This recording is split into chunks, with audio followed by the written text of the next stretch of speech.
Welcome to Indira Gandhi National Open University. This topic is part of the course BGP 003 Conflict and Peace Management. Today we are going to see the topic conflict over resources. This topic I have prepared two lectures, that is conflict over resources part 1 and conflict over resources part 2. I am Dr. G. Uma, faculty in the School of Gender and Development Studies, Indira Gandhi National Open University. Again, I am welcoming you all to this session.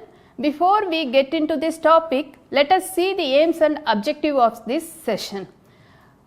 After listening this lecture and supportive unit, you would be able to look into the importance of resources and its sustainability, and you will also know the natural resources and its importance for the societies, and you will able to understand the role of natural resources towards conflict and what are the factors that lead to resources conflict, the relation between ecology and resources conflict, and the ways of resolving resources conflict. These are the aims for this session and the next session. Let us see the introduction about this topic. If you look at this topic, historically many wars have been fought over the possession or control over vital resources, that is water, arable land, gold and silver, diamonds, copper, petroleum, all those products, etc. Conflict over resources figured predominantly in the imperial wars of the 16th, 17th, 18th and 19th centuries and laid the groundwork for World War I. Resource conflict was less prominent during the Cold War period when ideological disputes, you all know Cold War is between the dispute was between the two ideologies. So, the resource conflict was very less prominent during the Cold War period when ideological disputes were prevailed, but has become more prominent in the post-Cold War era. Now, if you look at the newspapers and daily newses, you must be looking at the word very frequently, that is the term they are currently using is the climate change. This climate change is related to the resource conflict in this 21st century. The current resurgence of conflict over resources is nothing more than a return to past practice when such disputes were a common feature of the international landscape. However, it is also evident that resource conflict is becoming more frequent and more pronounced in some areas as the demand for certain materials comes to exceed the available supply. For example, an acute shortage of arable land and fresh water seems to have been a significant factor in several conflicts, including those in Chiapas, Rwanda and Zimbabwe. The same conditions appear to be developing in other areas of scarcity. Competition over the control of valuable oil supplies and pipeline routes have emerged as a particularly acute sources of conflict in the 21st century, with the demand for oil growing and many older sources of supply, such as earlier the oil was supplied from the United States, Mexico and China. Those places the supply of oil is declining. The pressure on remaining supplies, notably those in the Persian Gulf area, the Caspian Sea Basin, South America and Africa is growing even ever more intense in the 21st century. To complicate the matters further, many of the major producing fields and pipelines are located in or near areas of instability and have come under attack from guerrillas and terrorists. Many analysts also believe that competition for oil was a factor in the 1991 Persian Gulf conflict and the 2003 United States invasion of Iraq. So, now you know the reasons for the conflict with regard to natural resources. Let us see what are the types of natural resources. The World Bank defines natural resources as, quote, materials that occur in nature and are essential or useful to humans such as water, air, land, forest, fish and wildlife, topsoil and minerals, unquote. These resources can be classified as renewable and or non-renewable. In most cases, renewable resources such as cropland, forest and water can be replenished over time by natural processes and if not overused are indefinitely sustainable. Non-renewable resources such as diamonds, minerals and oil are found in infinite quantities and their value increases as supplies dwindle. Water, first let us see the water. Water is the very important natural resources. You all know without water it is very difficult to lead our life happily, healthily, and you must be seeing the during the period in some movies in the 1980s and 70s, you must be seeing many parts of in India, the women they used to walk for miles and miles to get one pot of water for drinking purposes. So water is a necessity of life and it is used for, water is used for drinking, washing, agricultural purposes and industrial requirements. Since water covers nearly 3/4 of the globe, it may seem to be in abundance, but that is not true. But in fact, potable water can be very scarce because whatever the water available in the sea, it is not a potable water and human beings, it is not possible for them to consume. So we think that water is abundance in this planet, but that is not true, that is not a potable water. So potable water can be very scarce commodity. Drought affects almost every continent irrespective of whether Asia, Africa and America and Europe, and appears to be growing worse. So water also becomes scarce through pollution or restricted access. According to United Nations, 1.1 billion people live without clean drinking water and 3,900 children die every day from waterborne diseases. As a global population constitutes to rise and continuously the global population is going to rise, some predict that 40 to 50% of the population increase within the next 50 years and there will be so much stress for the water. So when the demand for good quality water exceeds the supply, it will become more problem. So many of the human beings, they don't get water for their consumption. So water scarcity causes and sustains conflict in many parts of the globe. Violent conflicts over water resources have broken out in countries such as China in the year 2000, Ethiopia in 2006. In India, the conflict has occurred due to the scarcity of water in the year 2004, Kenya in the year 2005 and Yemen in the 1999. In the Darfur region of Sudan, for example, much of the unrest is due to the water shortages. So further, bodies of water such as oceans, seas, lake and rivers can also be linked to conflict due to their roles in transportation, development and culture. A population's dependence on sources of income within bodies of water such as fisheries and offshore oil fields can lead to conflict. In addition, neither fish nor water follow country borders, nor both must often be shared among countries. Dispute over fishing led to the Cold Wars between Britain and Iceland in the year 1950s and 1970s, while natural resources lie at the heart of the contested claims in the South China Sea. More than 260 river basins, for example, are shared by 2 or more countries, mostly without adequate legal arrangements. Next, now we have seen about the water, let us see about the land.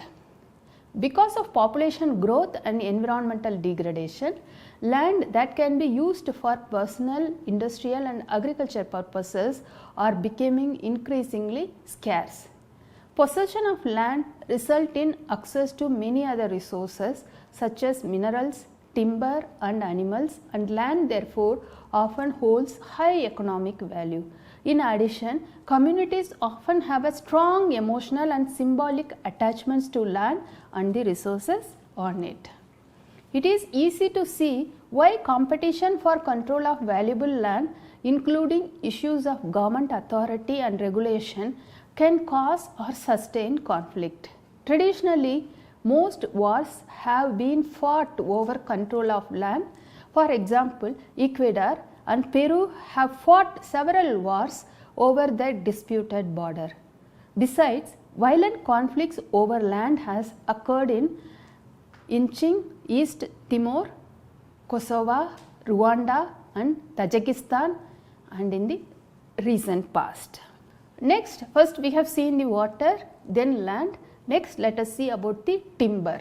Timber functions primarily as a source of income.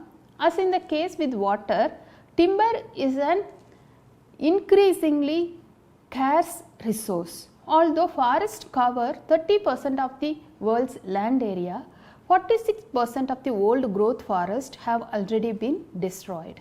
Population growth and industrialization are destroying rainforest and causing environmental degradation. As a commodity, timber is a commodity like a water that is easily accessible, easy to transport, versatile, lucrative and necessary for reconstruction and development. Timber can play an important role in all stages of peace and conflict. Examples of conflict over timber can be found in Burma, Cambodia, the Democratic Republic of Congo and Liberia. Next important natural resources is the oil and gas. So, oil and gas, there are two primary sources of fuel are oil, that is a petroleum, a flammable liquid that can be refined into gasoline and natural gas, a combustible gas used for fuel and lighting. Fuel scarcity or at least access to fuel is one of the greatest concerns for developing and developed countries given their dependence on energy sources. With a greater global rate of industrialization, many countries have invested in and paid particular attention to alternative types of energy such as nuclear, electrical, wind and solar energy. The US Department of Energy estimates that by 2020, 2/3 of the world's known petroleum reserves will be consumed. Experts also opine that easily accessible oil, especially in Saudi Arabia, is rapidly disappearing and that the world will soon face the end of the oil era. Moreover, many of the world's largest petroleum reserves are located in areas suffering from political instability or conflict such as Iran, Iraq, Nigeria, Venezuela and Sudan. Thus, the value and demand for fuel, especially petroleum, allows conflicts in these areas to have an impact on the global economy. On the other hand, the developed world's increasing demand for oil and its search for supply security can exacerbate existing conflicts. Next important natural resources is the minerals. Minerals are naturally occurring substances obtained usually from the ground. According to the United States Agency for International Development (USAID), quote, valuable minerals became conflict minerals when their control, exploitation, trade, taxation or protection contributes to or benefits from armed conflict, unquote. Conflict minerals have varied commodity values and occur in many geographical locations. For example, diamonds in Western Africa, amber in Russia and gold in Indonesia. While minerals such as gold and diamonds hold significant value as gems, all minerals generate revenue and power for governments rebel groups or whoever owns the land and has an ability to legally and illegally to extract them. Furthermore, conflicts over minerals do not necessarily stay within boundaries. Neighboring countries sometimes compete for resource wealth and thus exacerbate conflict or prevent peace building. Diamonds are the conflict minerals that have received the most attention. They have been used by several rebels groups in Africa as a sources of income, including groups in Angola and Sierra Leone. They are easy to steal and easy to move to market and difficult to trace. Other examples of conflict minerals include colt, that is tantalite, used in cell phones, computers and game consoles in the Democratic Republic of Congo, and copper in Papua New Guinea. So now here we need to look at the role of natural resources and the environment in fueling conflict. So we must understand, we have seen what are the natural resources. Now let us look into their relationship between, we need to see the role of natural resources and environment in fueling the conflict. The relationship between natural resources, the environment and conflict is multidimensional and complex. By natural resources, we mean that is the sources of wealth that occur in a natural state such as timber, water, land, wildlife, minerals, metals, stones and hydrocarbons. By environment, we mean that physical conditions that affect natural resources, that is climate change, geology, hazards, and the ecosystem services that sustains them. That is the environment, we mean physical conditions that affect natural resources and ecosystem services that sustains them. So many countries currently face challenges related to the use of natural resources and to the allocation of natural wealth. In some cases, these challenges have led to internal, occasionally violent and tensions. Conflict over natural resources appear to fall into two broad categories, that is the conflict over a fair apportioning of wealth, that is the apportioning of wealth from extractive resources such as minerals, metals, stones, hydrocarbons and timber, which stem primarily from a failure of national governance, and conflicts over the direct use of land, forestry, water and wildlife resources, which are caused by physical scarcity when local demand for resources exceeds supply. When certain groups are prevented sufficient access, governance and distribution factors can be an additional cause. Environmental factors are rarely, if ever, the sole cause of conflict, that is the ideology, ethnicity, poor economic conditions, rapid regime change, low levels of international trade and conflict in neighboring countries are all important factors. However, the exploitation of natural resource and related environmental degradation can be significant drivers of conflict, increasing the severity and duration of violence and complicating its resolution. So, there are three principles that play a significant role with regard to conflict natural resources. That three principles, one must understand that three principles are contributing, these three principles are the contributing to the outbreak of conflict, that is attempts to control or gain access to scarce or extractive natural resources can contribute to the outbreak of conflict. Financing and sustaining conflict. Once a conflict has broken out, extractive resources may be exploited to finance arms and armies or become a strategic consideration in gaining territory. In such cases, the duration of the conflict is extended due to the new sources of financing or in an effort to gain control over the resource rich territory. The third principle is that spoiling the prospects for peace, that is the prospect of peace may be undermined by individuals or factions that will lose access to revenues gained from resource exploitation. These are the references I have we have wrote in this unit. Based on that unit, we prepared this lecture. Hope you understood what are the different resources and the conflict related to these resources. So, if anybody is interested more in this topic, they can go through these references, you can read and learn more from these references. Thank you so much for listening patiently for this lecture. This topic will continue in the next video also. Thank you.